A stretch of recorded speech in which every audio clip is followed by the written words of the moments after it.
సదాచారమును సమయాచారం అంటారు.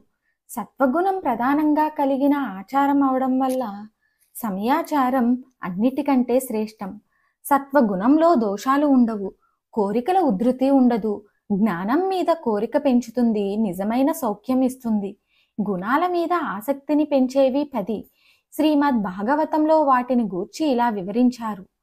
ఆగమోపహ ప్రజాదేశః కాలః కర్మ చ జన్మ చ జ్ఞానం మంత్రో సంస్కారో దశైతే గుణహేతవః. శాస్త్రం నీరు, సంతానం, దేశం, కాలం, పని, జన్మ, ధ్యానం, మంత్రం, సంస్కారం అనే 10 గుణాలను కలిగించే పదార్థాలు. ఇవి మనలో త్రిగుణాలను అభివృద్ధి చేస్తాయి.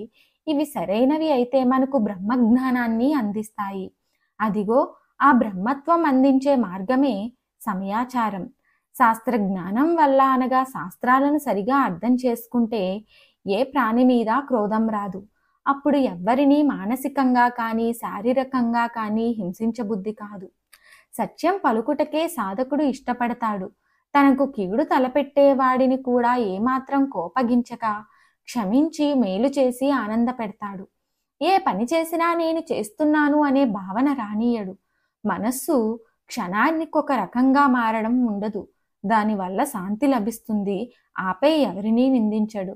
సకల ప్రాణులపై కరుణ ఏర్పడుతుంది. సుఖాలను అనుభవిస్తున్నప్పటికీ వాటిపై ఆసక్తి ఉండదు. మృదుత్వం ఉండడం వల్ల మాటలు, చేష్టలు అందరినీ ఆనందాన్నే అందిస్తాయి.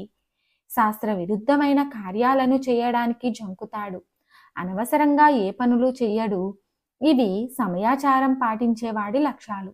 సమయాచారంలో ఇన్ని శుభలక్షణాలు ఉన్నాయి కాబట్టే అమ్మవారు వీటిని ఇష్టపడుతుంది. అనగా అమ్మను ఈ నామంతో పిలిస్తే ఇప్పుడు పైన పేర్కొన్న లక్షణాలన్నీ ఇస్తుందని భావం. ఇవి మనకు లభించాలంటే గురువుని ఆశ్రయించాలి. ఆయనపై మంత్రాన్ని దీక్షగా ఎలా చేయాలో బోధిస్తారు. దానివల్ల మన షట్చక్రాలలో జగన్మాతను దర్శించి పూజించి తరించవచ్చు. మంత్ర ప్రయోగం ఫలితం తెలుసుకుందాం. మనకు దీక్షను ఇచ్చే గురువు లభించడానికి ఏం చేయాలి? పై మంత్రాన్ని ముందుగా కొంతకాలం పాటు భక్తితో జపించాలి. ఓం సమయాచార తత్పరాయై నమః అనే మంత్రాన్ని భక్తితో రోజు 9 సార్లు జపిస్తే వ్యసనాలు దూరమవుతాయి. ఇతరులు మనల్ని ఏదైనా అన్నప్పుడు మనస్సుకు అశాంతి అనిపిస్తే ఆ రోజు 108 సార్లు ఈ మంత్రాన్ని జపించండి. ఇక చికాకులన్నీ దూరమై మనశ్శాంతి లభిస్తుంది.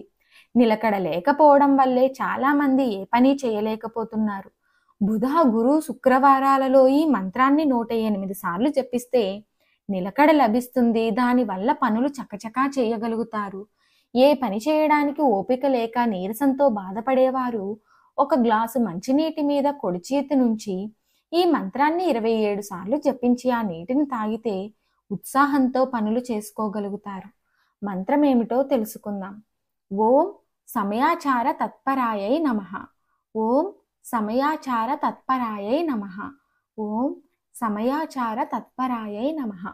మరిన్ని ఆధ్యాత్మిక విషయాల కోసం మా ఛానల్ను సబ్స్క్రైబ్ చేయండి. వీడియో నచ్చితే లైక్ చేయండి, షేర్ చేయండి, కామెంట్ రూపంలో మీ అభిప్రాయాన్ని తెలియచేయండి.